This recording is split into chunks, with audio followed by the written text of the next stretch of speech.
This episode of Destructoid is brought to you by Carbonite Online Backup. Start your free trial at carbonite.com with offer code Destructoid and get 2 bonus months if you decide to buy.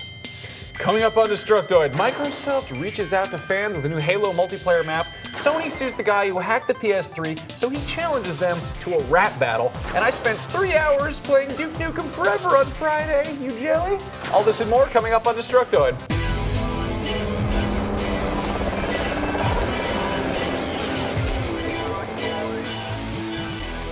Welcome everyone to Destructoid. I'm Tara Long. And I'm Max Scoville. Happy Valentine's Day, Max. Happy Valentine's Day. Where's my gift?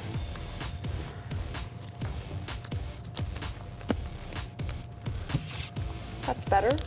Now, how was your weekend? It was pretty cool. I got to play Duke Nukem Forever, and I got a cat. Oh, tell us about that. Well, she's probably 2 years old. Domestic I meant short the hair. game, Max.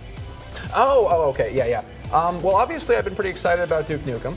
You know, since I wanted to, come play it since I was a hairless and supple 12-year-old boy, and I got to do that. The first level of the game starts you off in a football stadium, and you get to fight this big-ass one-eyed alien in the middle of a football field, and then you rip out its eye and kick a field goal, and it looks pretty familiar, and that's because it's like a total reboot of the last boss fight from Duke Nukem 3D. And then the camera pans out, and you see that you're actually playing Duke Nukem in Duke Nukem.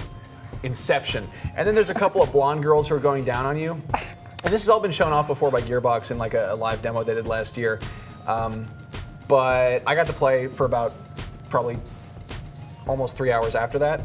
So I don't really know where to start, but there's a part where you can pick up a turd out of a toilet and throw it at stuff, and while you're doing this, Duke is like, why am I doing this? This is disgusting. And then there's like all this other stuff you can do to interact with your environments, and there's like weird Easter eggs in the game. And according to the senior producer, no one who's played through the demo yet has uncovered everything. I blew up a rat in a microwave. It's that kind of game. It's a huge game. Awesome. 2K confirmed for me that it's 16 to 18 hours gameplay on average, and I think a lot of people are going to get frustrated with it because it's actually pretty difficult, which is good because games these days are too fucking easy. You can do a lot of random stuff. It's a well-rounded experience. I got shrunken at one point, and I drove around a casino in a remote control car. I asked 2K what other vehicles you get, and they didn't give me a straight answer, but you have seen monster trucks in the trailer, and you get the RC car. I asked them if there's a jetpack, like in the first game, and they said that there was not one in the single player. What could that mean? And no one said anything official about multiplayer yet. I asked them if you'd be able to play as aliens in multiplayer, and they went, we're not quite ready to talk about that yet. That's a dramatic reinterpretation. And Duke Nukem is the same old Duke Nukem. He's an ass, and he might not appeal to everyone. He's a walking cliche, but if you treat him like a cartoon character, you're gonna be fine. Like, he's got more personality than Mario, and he's a hell of a lot funnier than Master Chief. So, I think a lot of people are probably gonna try and hate on the game because it's got a lot of hype riding on it, and, that leads to disappointment. But if you treat it like a game that's been in the works for 3 years, you're probably gonna have a good time. So, it comes out on May 3rd. And I'm dying for that because apparently there's a part that I totally missed in the demo where you can see a couple of naked twins like fooling around in a hotel room. Wow. That's revolutionary. Well, let's see what's coming out this week. Nicholas!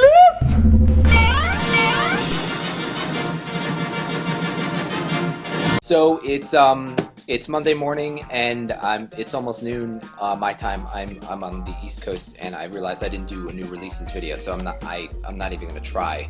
I need to let you guys know what's coming out because otherwise I don't know how you'll know. Marvel vs. Capcom 3 is gonna be out this week. It comes out tomorrow for the PS3 and the Xbox 360. Jonathan Holmes gave it an Look at Destructoid.com for probably a shitstorm in the comments. Tactics Ogre, Let Us Cling Together is out for the PSP, and that is the weirdest name for a game I've ever heard.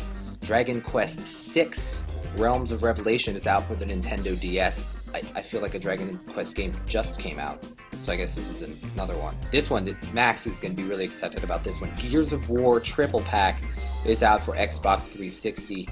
That comes with Gears of War 1, it comes with Gears of War 2, and then the Gears of War 2 All Fronts pack. So that's it. New releases for the week of, I guess, Valentine's Day. Sorry, this is such nonsense. Well, gee whiz, Nick, I sure can't wait to get that Gears of War pack so that I can destroy it. Take it easy, Max. Don't get too riled up now. Also, Nick, was that a Baskin-Robbins milkshake you were drinking before noon? Kudos to you, sir. Well, Microsoft announced a new multiplayer pack for Halo Reach today. Isn't that exciting? No? I don't know. Okay, all right, I'll just talk about it anyway. The Defiant map pack will be hitting XBLA sometime in March for 800 Microsoft points and will feature 3 all-new maps, according to the Microsoft press release that was released today. The Condemned map takes place on the space station Orbital Station Gamma, which was the center of communications between Reach and Earth before the Battle of Reach destroyed most of it. The map supports 6 to 12 players and includes a variety of gameplay modes, including Team Objective, Team Slayer, and Free-for-All. The Highlands map takes place on Reach in the military wilderness training preserve where Spartan soldiers used to train before the war with the Covenant began. This map allows 8 to 16 players in Big Team Battle, Team Slayer, and Team Objective mode, so more people, fun. And last but not least, the Unearthed map takes place in a huge titanium mine and refinery located in the civilian sector of Reach that was abandoned after the Covenant arrived. Unearthed allows up to 4 players to launch a counter-assault against the Covenant in firefight and generator defense modes.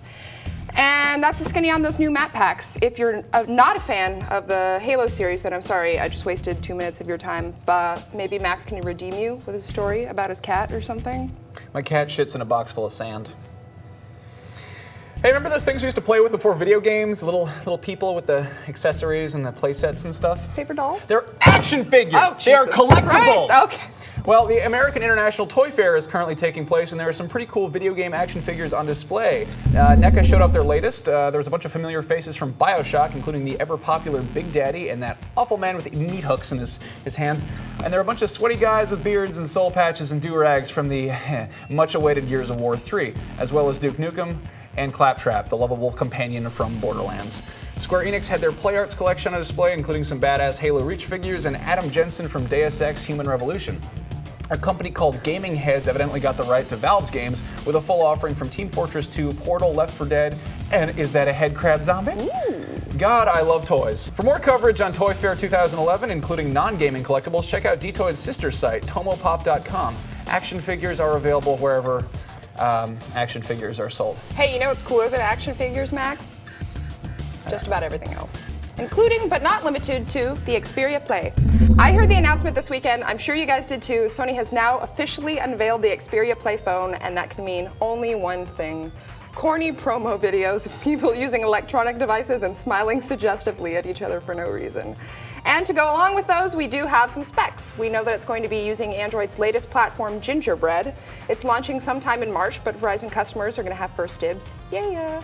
And as of a couple of weeks ago, we already knew about the PlayStation Suite software that will be coming standard on the phone, but now we know there's also going to be an Xperia Play game launcher, which will allow customers to purchase premium content, emphasis on the air quotes, that's been optimized for the phone.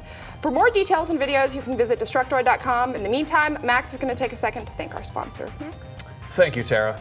Let's face it, when your computer crashes, gets stolen, or dies in a house fire, you're going to have a computer disaster. But if you use Carbonite Online Backup, all your files will be backed up automatically and off-site, so it's easy to get them back. You can even access your files remotely from any computer, iPhone, or BlackBerry with the free Carbonite app. Carbonite costs just $55 a year for unlimited backup for your PC or Mac, and when you use the offer code Destructoid to start your 15-day free trial, you'll get 2 months free once you choose to buy. All the details are at Carbonite.com, and remember, if you use the code Destructoid, you get 2 months free with your purchase. Oh, they've encased his data in Carbonite. It should be quite well protected. I like Star Wars. Yeah. You know what former host Jonathan Holmes likes, Max? Do you? Frothy back rubs? I don't know. Maybe. Ooh, I should ask him. Marvel vs. Capcom is what I was going to say. Actually, back when he was on the show, it seemed like we couldn't go a whole week without him gushing all over it. That's disgusting. Well, since the game is finally out, we decided to check in with him to see what he thinks. He even got Sagat, one of the characters, snubbed from the roster, unfortunately, to give the game a video review. Roll the clip.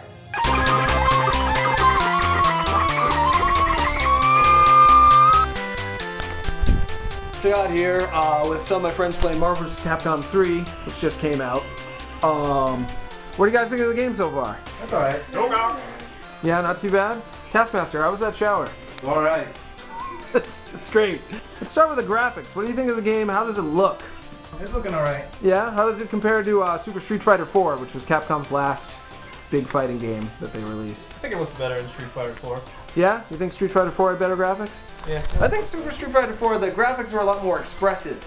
And it's ironic because Super Street Fighter 4 looked more like a comic book than this does, and this is based on comic book characters. These characters are a little bit too wooden, but certainly not bad by any means. In terms of the roster, what do you think of the roster? The characters they decided to include in this one? Feels lacking. Left out a few. Left out everyone's favorite Strider and the fan favorite Mega Man, but they included some new ones like Chris Redfield and Amaterasu. Huh. They got all the good ones in. All the good ones in? Yeah, they got all the good ones. Typical. Since Ryu's in every game, it's easy for him to say they got all the good ones in. But me and Dalsum get the shaft again. Yeah, I'm not totally happy with the roster, but it's not terrible. It gives maybe a B from me.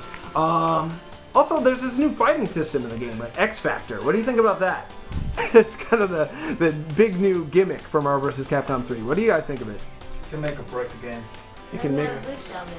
Oh, Blue Shell? I see what you're saying on that. It is a lot like the Blue Shell from Mario Kart in that it's a way to turn around a match that's going in one set direction. Though, unlike the Blue Shell, from what I can tell, it takes a lot more skill to use the X Factor. You actually have to know what you're doing in order to effectively pull it off. But it's definitely something to look into. It could end up making this one of the best fighting games ever, or it could end up being totally broken. It's going to take people a little while, I think, before they figure that out. Alright, enough talk out of me. I think we should wrap this up. You guys want to give me your final scores on the game? Okay, 9 from Felicia, 9 from Taskmaster, 8.5 from Dalsum, 10 from Ryu, and I'm going with a 6. I'll give mine a 6.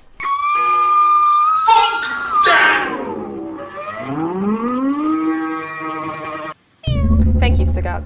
You can also check out Destructoid.com, where real person Jonathan Holmes gave the game an 8.5. And if you're desperate for more Marvel vs. Capcom, you should watch Death Battle on Revision 3. It's their new show where your favorite fictional characters battle to the death. This week features Max's favorite mayor/wrestler, Mike Hagar, versus Zangief. It's a big, sweaty, hairy fight thing. My personal favorite was Boba Fett versus Samus Aran, but that should be perfectly obvious. And going back to the news, seeing as how it's a holiday, I thought it might be fun to have a little gift buying guide in case anyone out there forgot to buy their significant other the Valentine's gift they had no interest in getting. So first up, Amazon has some okay deals right now. You can pick up Dead Space Extraction for the Wii for a measly $10.99. They've also got Just Dance 2 for $30 or Just Dance Kids for $20 if you get your kids Valentine's gifts, which you should, because why not? And while you're at it, you can grab Def Jam Rap Star for $26. Of course, you'll probably need a Wii to play most of these games, but that's okay because Amazon also has a deal on the Nintendo Wii hardware bundle for $180. Also, Apple is having a big sale on games for iOS devices. Sega just listed a bunch of their old favorite titles at 99 cents, and Capcom is jumping on the bandwagon too, discounting some of their games. You can have Mega Man 2 or Who Wants to Be a Millionaire 2011, which actually looks very intriguing, both for 99 cents, Street Fighter 4 for $5, and they listed the Capcom Arcade app for free, which you can download through iTunes. So pretty good deals, huh? Hopefully those stick around after the holiday, I don't know. You can also download Golden Axe for your iPhone for the price of this. I'm gonna put this on eBay. It's all sweaty. I get half. Aside from making dollar bills appear out of nowhere, another one of my many talents is rewarding game developers for making good games by purchasing them. Unfortunately, this talent seems to elude many of you. This weekend, a number of stories broke which showcase just how prevalent piracy is in our industry. First, remember that whole PS3 jailbreaking thing we talked about last week? Well, Sony sued George Hotz, aka GeoHot. GeoHot! Sorry.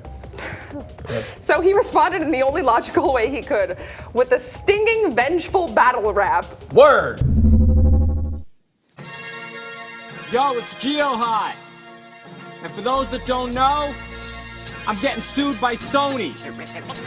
Let's take us out of the courtroom and into the streets. I'm a beast, at the least you'll face me in the Northeast. Get my ire up, light my fire. I'll go harder than Eminem went at Mariah. Call me a liar, pound me in the ass with no Luke Chafin. You're fucking with the dude who got the keys to your safe, and those that can't do bring suits. Cry to your Uncle Sam to settle disputes. Thought you'd tackle this with a little more tact, but then again, fudge packers, I don't know jack. I shed a tear every time I think a lick sang. But shit, man, they're a corporation, and I'm a personification of freedom for all. You fill dockets like that's a constant foreign to y'all. But lawyers muddy water and TRO stall. Out of business is jail for me, and you're suing me civilly. Exhibit this in the courtroom. Go on, do it. I dare you. Touche, GeoHot. Touche.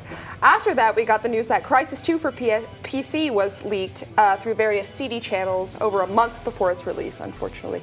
And finally, it turns out that Killzone 3 also got leaked a week before its release. Crazy, right? How are we going to solve this problem, Max? Well, we're going to have to sell ourselves like filthy, filthy harlots. So how about you head over to splitreason.com/Destructoid, where we have a whole new batch of stickers for you to buy. I love stickers. They're $3 and you can put them literally anywhere, even on the surface of the sun. We also have t-shirts, which are pretty cool and totally reasonably priced. I believe the people would be demanding of a Squid Bear shirt. I agree, Illustrated Max. by yours truly. And I would personally like one that says, thumbs up if you're here for Elder Scrolls, because I think it'd be awesome and I want to wear it on the show. Yeah. Well, so what do you guys think? Just let us know in the comments. Yeah, maybe if we make a profit from it, we can use it to build an awesome new set. Yeah. Or make it really spiffy. Yeah. Or get hookers and cocaine before every episode. Or buy some bears. Anyway, that's our show. Happy Valentine's Day. Hope you guys get hand jobs tonight. From yourselves.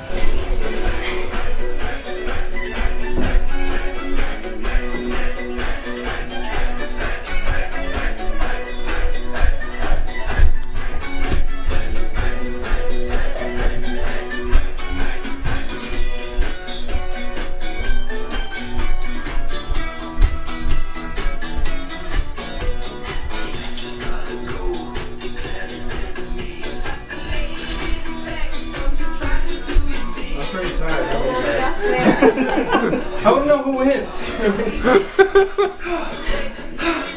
All right, I'll stop.